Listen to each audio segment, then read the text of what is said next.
that you were around. 'Cause oh my lover, I've been down. I've been down.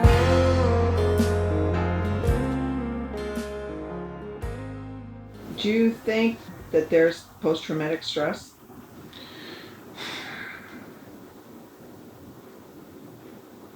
Yeah, that's a touchy subject for me. I don't know. I don't know. You know, and I don't like to downplay that for anybody because everybody's different. But everybody deals with stuff different, right? How it affects everybody different. But for me, no, absolutely not. So how do you deal with it then? Nah, just forget about it.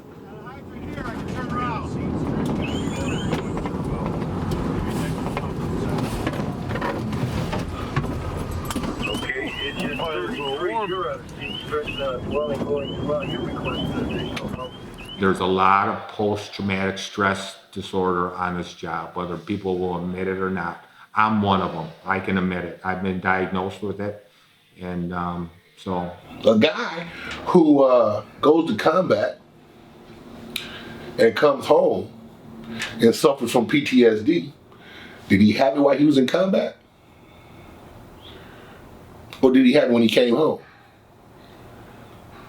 Because we still in combat. Oh my mama, I'm afraid. Lay me down too soon in my grave. Hope someone remembers the love that I made. 'Cause oh my mama, I'm afraid. I'm afraid. What about post-traumatic stress? Do you think guys on the job? Oh, heck yes. And through years of denial, we've all had situations where we suffered from post-traumatic stress. In particular, I can remember back, I had a month where I had 19 fatalities in 1 month. And they used to send us to the personal guidance unit, and they would talk to us about anytime you had a fatality, you had to go to PGU, and they would talk to you about it.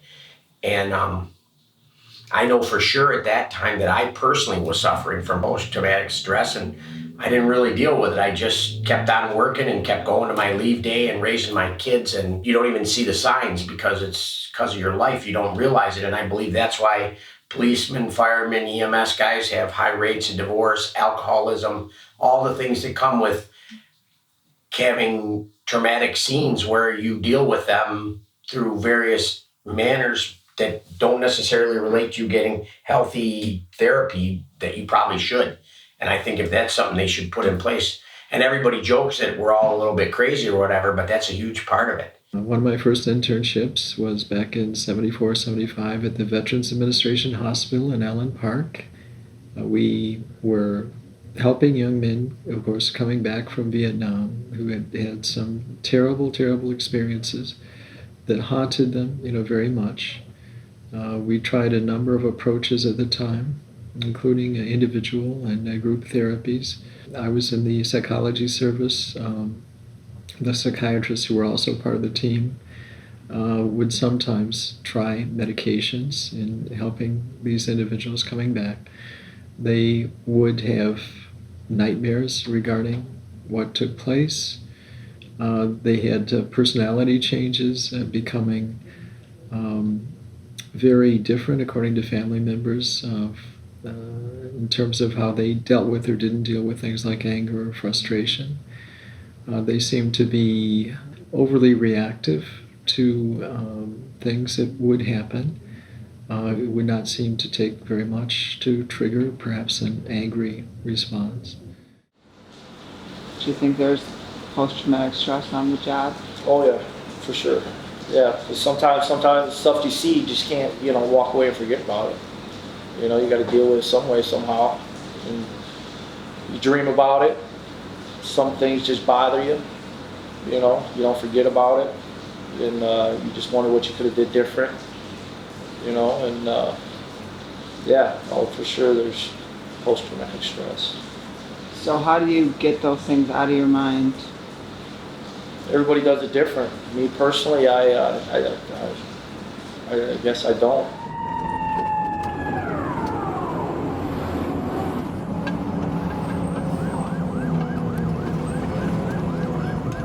Engine 56, we have EMS only. The mental health condition that results from exposure to life-threatening events, extremely frightening events.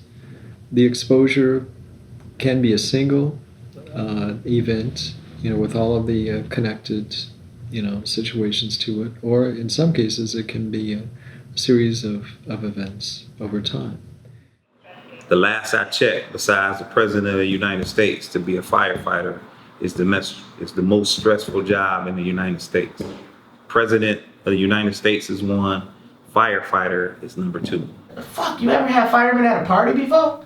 You fucking drink up everything. That ain't cause they just trying to be the best at what they do either. Sometimes that's some deep-rooted other shit that's going on, you know what I'm saying? Nobody's gonna admit it. At least I haven't heard nobody admit it before. We don't talk about it. There's stuff that you'll still have dreams about, nightmares.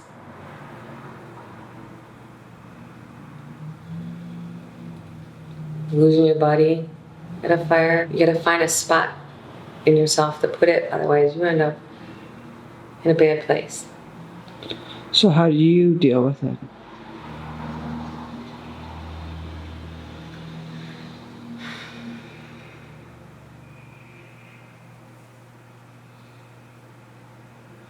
Probably not good. And the same thing goes for the rest of your souls, I know. Caught up in the rush, but don't know which way to go. Hard to move along as well as staying strong. It's the only way we'll grow. And the same thing goes, no, for the rest of you souls. For the rest of you souls. Every day in the morning I drive to work. Like, what am I driving to? What's waiting on me when I get here? Is it a carryover, second alarm from the night before? Do we have to shuttle some people? Is people in the hospital? She's not gonna say it, but we live the Detroit Fire Department. We live it. You'd push it aside and you'd play your sports, or you'd work your leave day job and do whatever you're doing. But it was always in there, and you're always holding it in. And now with this MFR runs, it's a whole different animal. That's Atlanta 22's fire? I know, they're at a fire though. I know, that one's going pretty fucking, excuse my language, that one's going pretty fucking good.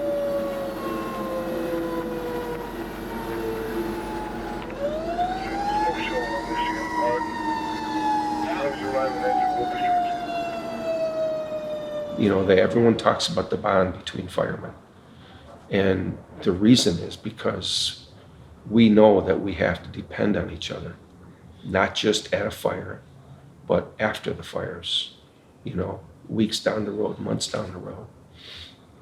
They know that if they're in trouble at a fire, everybody that they work with is going to try to come and get them out. And it's different though when it comes down to the post-traumatic stress stuff, because guys don't want to talk about it. We're not as in touch with our emotional self as those are the words that people use now. But we're not as in touch with that part of us, of our emotions, because all our lives we've been taught to keep it down, keep it compartmentalized. As much as one would try to wall off, this set of traumatic experiences, almost inevitably there are things that do get through. And when that happens, the person tries to push it back as much as possible, or to avoid anything connected with it. any reminders, any triggers of that particular event that the individual went through. And that has the effect of reinforcing still more defensive maneuvers. Perhaps the person's life becomes full of attempts to escape, to avoid, to being on guard. I'm able to leave what just happened last night or this morning. I'm able to leave that here. But it takes a long time to do that.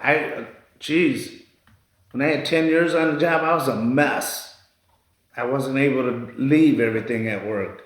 I would go home and I'd be cranky all day. I'd bitch at everybody. I was pretty bad. It makes perfect sense to try to do just that, to leave things there and so on. And for some, that may actually be working. As we say, not everyone develops full-fledged, PTSD. They may have more acute, what would be known as more acute stress reactions to something they've been through, time limited, and not involving so many parts of one's everyday experience, one's thought processes, one's identity even. So that may work. The thing is, though, if symptoms persist, such as intrusive memories, things that come hardly without warning, nightmares, avoidance of things, use of alcohol or other drugs to try to numb oneself, to get by, noticing a hyper-aroused state, on guard kind of state. If those kinds of things persist after an extremely threatening or frightening event, then it's time to consider there may be more to this that needs attention. They were on the edge pouring water in with this hose line, and the line was kinked. So one of the guys had walked back to get them some more line, heard a noise, and turned around and looked, and they were gone.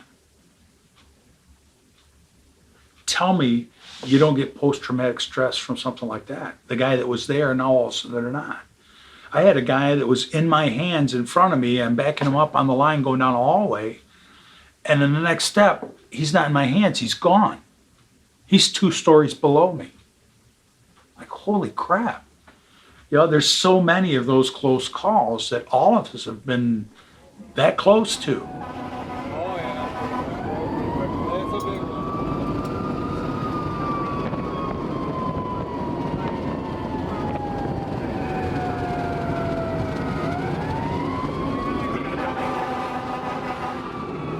We had Reverend McNeely for a while. He was our chaplain. And he would just come around and just talk to you, how you doing? Just make sure you're okay. And if not, he'd just chat with you a little bit, and then, maybe recommend, hey, maybe you need to go get out some help or whatever. He wasn't a full-blown counselor for that. He was a chaplain. He was a man of God, man of the cloth or whatever, but and he knew us. He knew what we went through because he was around quite a while. He would just give you those calming words, basically like, it's going to be all right. Just, it's all right, it's going to be all right. You just, get your priorities straight. And I did talk to him. I did go see Reverend Mealy. That was the next door I opened after PGU. There's only one individual, she's a doctor, and it's called PGU. Most departments have a debriefing, a critical incident stress debriefing team. We don't have one. I don't understand why. We're 1,000-man department, or man and women department, but we don't have one, and there should be one. And it should be monitored. If it was my decision, it would be monitored in a monthly basis, weekly basis. Here's my number, here's my card. Chaplains should come in, a person trained in critical incident stress debriefing. Because to tell you the truth, a lot of this debriefing comes on our own. We debrief in our own way. As long as we talk to each other and keep each other tight like we do, then we're able to get through it most of the times. And If it gets deeper than what we think we can handle, then I would ask for help. Is he the same man that you married? No, not at all. How? He's just not the same. So has the job changed him? Yeah, I think it has a lot. Fire department has affected us negatively and positively. You know, we do have a good life because of the fire department, but it takes a toll on a marriage. You know, a police and a fireman is hard family life. And I used to take it home. And I remember my wife can just look at me and she used to ask, for instance, how was your night? Now she looks at me and doesn't even ask. Now she just looks, I'm glad you're home safe. That's basically what it comes down to. So that's how it comes out, though? Comes out in anger, or? If I'm at home and I get irritated by something, and a lot of things irritate you that shouldn't irritate you. If you had a bad night here and you go home in the morning and you try to leave everything here, which I do, I'm very good at it. But if something snaps, something like your kids or the dog could do something that would snap you because you feel like you don't deserve what's happening at home right now because of what you went through last night. So you got to keep that separated because you don't want to hurt somebody you love. And I've learned that through just going through bad shit here at work, I guess. But when you're around your friends, your brothers that just went through the same thing you went through, it's easier if you talk to each other and get that type of anger out. And it is anger. It's stress, but a lot of it's anger because you can't believe what you just saw. We know that, again, there's some neurophysiological aspects that differ based on research from those that appear to be more at risk and those perhaps not so much. One such example would involve the hippocampus, a deep structure of the brain, which is involved in processing information from the environment and putting events into context or into a time frame. Such and such thing happened 2, 5, 10 years ago. Putting it in a kind of chronology. And that we know that the hippocampus, its size and functioning, varies across individuals, perhaps due to differences in genetics or other kinds of influences. In those in which the functioning of that part of the brain has been compromised, showing on scans and so forth, are at more risk, it looks like, of developing PTSD, because one of the hallmarks of the condition is that this set of traumatic experiences sits alongside daily experience, and one of the primary symptoms is the reliving of what has already happened, and with that comes a sense to the person of being overwhelmed all over again, almost as if it's happening right now, and not something that occurred a few years, or perhaps many years ago. Some people can just shrug it off their shoulders that moment. Some people handle it in different ways. I know of an individual that I worked with for many years. We still talk about, or we'll bring it up and talk about, do you remember the ones we lost? The ones that were screaming for us to come and get them, and we could not. The fire was so hot and intense that we could not go get them, but we could hear them screaming. They were right there, 10 feet from us, 10 feet, and we could not get them. So that does play with your mind and ultimately your soul. And next thing you know, you're going to some, like in my case, it was alcohol. And I found out that was not healthy or good for my relationship with my family. We got one.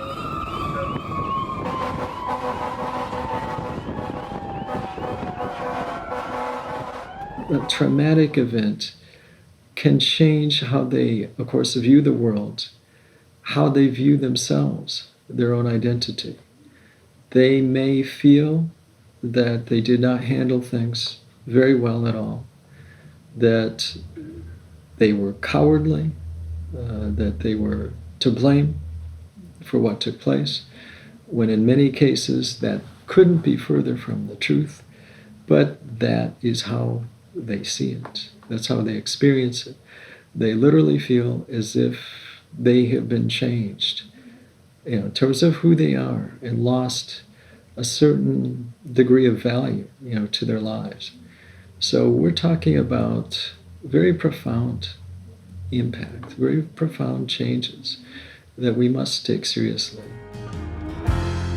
Oh, my sister, I've been hurt, taking my soul for the dirt. Your frustrations you must convert. 'Cause oh, my sister, I've been hurt. And the same thing goes for the rest. We're responding. If there's civilians in there, I gotta save them. We gotta save them. We gotta get in there and do what we do. And you want to believe that you're gonna come home to your family every day. You don't want to think about the what ifs. You don't want to have that in the back of your mind where maybe you could have been one step faster. Has PTSD or the symptoms of it have they been normalized in the minds of all these guys because they do it day in and day out? Right? So I don't know. That's a good question. How many guys have PTSD and know it? You really become hardened to it. And I know that sounds cynical, and people are like, yeah, right, really? You could just go see somebody burned up and then not have a problem in the morning? Well, yeah. After you've seen it so much, you learn how to deal with it, and it sounds sad, but you become kind of numb to it. You really do. Post-traumatic stress, current stress.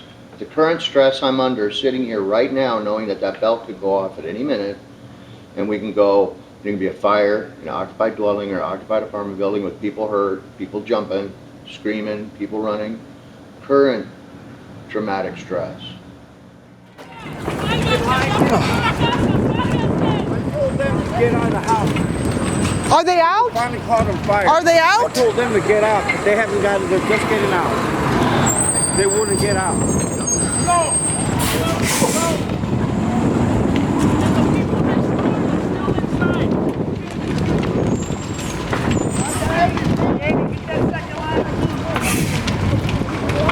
Is everybody out? Is everybody out? Oh my God. Oh, here. Here, take my coat for the baby. Yeah. Oh.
Sometimes you're there, you're first on scene, and there's not another company coming for 30 seconds feels like 3 minutes or an hour. It feels like you can hear the sirens in the background or hear them coming, but it's all you. You got to make a decision.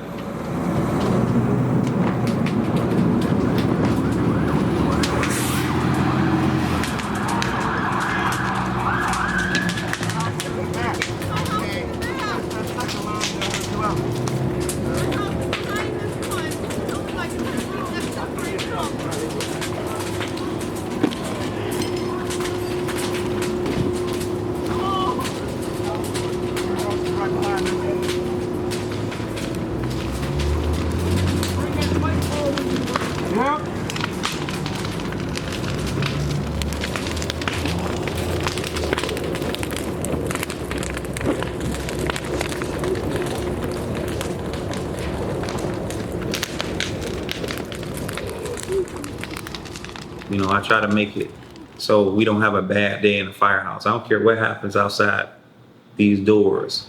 Once we come in, we talk about it, we move on, and we don't take work light, but I don't think we should have a sergeant tough guy over the guys and making their life as hard as it is already.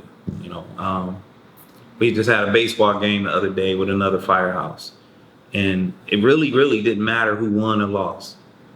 It was just us being together away from the firehouse. You know, we got something else coming up where we're gonna go bowling together. We're gonna play cards together.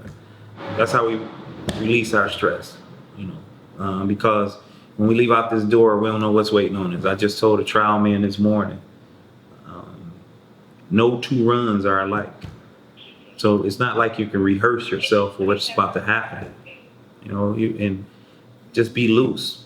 You know, I don't want nobody that I work with to be on edge. You know, you see in the news every day, people going to their job, killing people, snapping, you know, going home, killing people. I don't want that to happen here.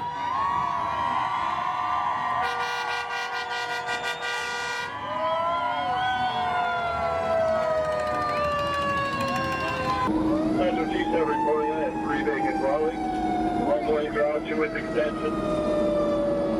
I can hold this with 4 inches of the truck at this point. Behind the squad. Continue to all companies.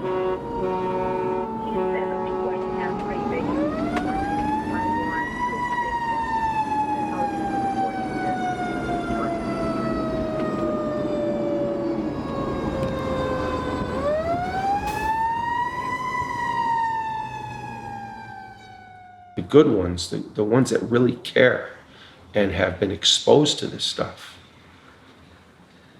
they don't allow themselves to slack. You know, they have their moments where they break up the tension, they do their silly jokes and pranks to relieve some of the stress and the pressure. But when it comes to business, when the bell goes off, they're some of the most focused, determined, tenacious people that you will ever meet in any aspect of life. They're like little pit bulls that, you know, and I don't know if you know much about pit bulls, they like focus on something and they don't take off their focus until the job is done, whatever it is, you know, until they decide to. And that's what these firemen are like. That's the biggest thing that I saw. They really strived for perfection because you couldn't live with yourself. And I know it happened to me, and it happens to all of us when you didn't do it perfect. When you did stuff and you made decisions and it wasn't perfect and it didn't go just right. And sometimes it costs people. And it's hard to live with that. Never forget the ones you lose. You try to think you could have done better, or I should have went a different way, or is there a way we could have been there sooner?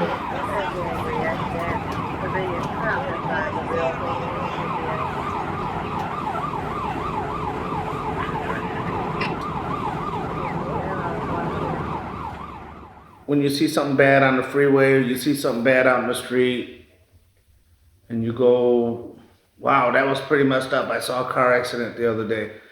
Well, we get to deal with that on a first-hand basis. And a lot of times when you see trauma like that, you just got to be able to talk about it, get it out. Do you think you can do this job in Detroit and see and do what you guys do and not be affected like that? It affects everybody differently.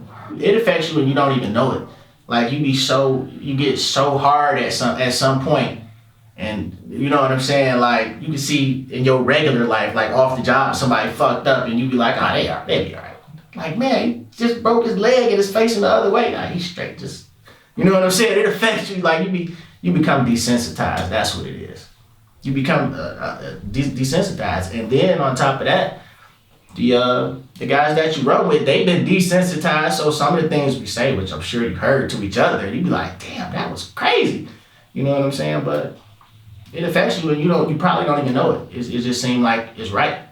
Like a lot of my friends that I had before I got on the job, they think I'm a total asshole because of some of the shit I say, but it's being around a whole bunch of desensitized individuals that may make you this way. You get thicker skin and, you just roll on.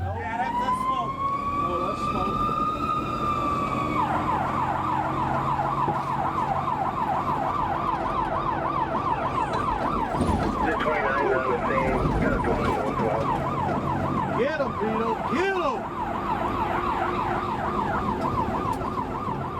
But you break down in tears and you just can't, it just, the emotion, everything just comes out and you can't hold it in. And I think you're gonna see more need in the Detroit Fire Department for care and concern and education and treatment for the guys, so they can have a mechanism where they can control what they have to see and what they have to deal with. Persons who love that individual, who are close to them, and if that individual is not doing anything to, or perhaps feels unable to do anything to help themselves, I think it certainly can be broached. The issue can be raised in a supportive fashion, of course, but and in a hopeful way, that there are treatments that make real difference over the time. That there are many other individuals going through similar kinds of challenges in their lives. They're not alone, and they care enough to bring this up for the attention that it deserves. The way I deal with post-traumatic stress is I get a good group of guys that I know that have been through the same thing, and we sit down, we chat, we have a couple beers and talk about it. If that doesn't work, it's time to get professional help. The hippocampus, as I say, plays a role in putting things in the proper time perspective. If it's not doing its job, and there's some evidence that when people are under tremendous stress, overwhelming stress, as they are, with the preconditions to PTSD, that this part of the brain, as well as others, are compromised and they're not able to do their job effectively. And with individuals whose hippocampus had some difficulties to begin with, that may be even more the case.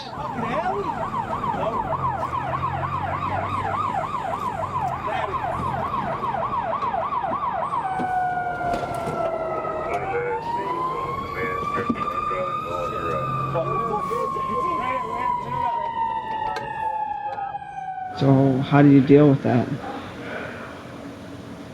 You just deal with it. It's fine. You live with it.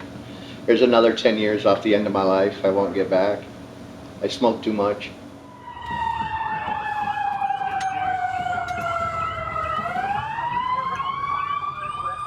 Some guys, talk about it. Other guys don't. Other guys take it out in anger. Other guys drink. Other guys, work. They're just relentless workers on their leave days. And, they teach you not to take it home, to leave it at the firehouse, because your family won't be able to deal with it. A lot of people have no clue the stresses and the things that we see. And if you're not in that world and you don't have the support system of the firemen around you, and if you just take that home and drop it on your wife or drop it on your sibling or whatever, they love you, but they have no clue just how to deal with what you're seeing. And then I think of the people that were lost. I pray to Walt to watch over me. It's not good.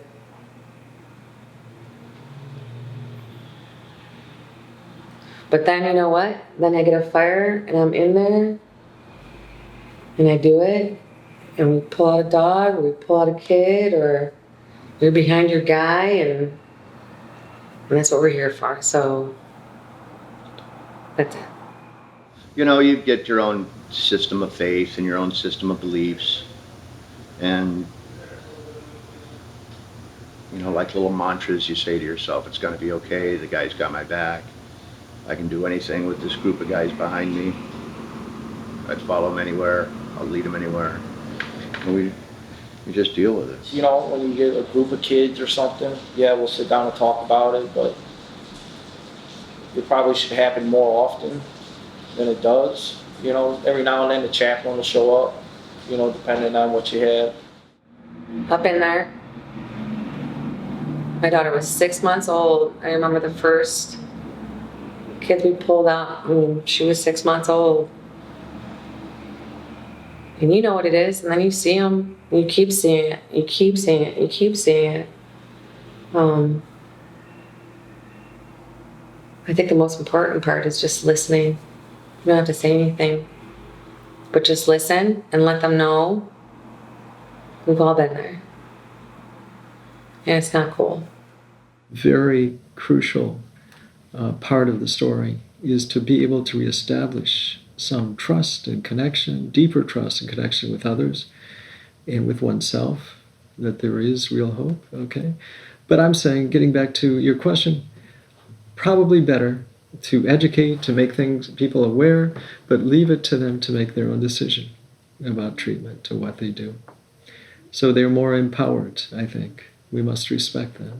You know what I do if something's upsetting me? I go wash my truck. Seriously, I do. And we laugh about that all the time. But, well, some people go sit on the couch and spill their problems, and the sergeant goes and washes his truck. That's like my therapy. I go wash my vehicle.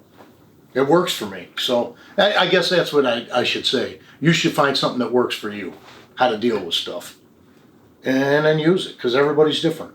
If it works for you to go sit on the couch and spill your guts and it makes you feel, then you should do it. If that gives you a clear mind, that just doesn't work for me, though. If it works for you, I would never say, oh, I can't believe you go do that. You should do it. If that works and helps you be a better person, then go do it. Absolutely.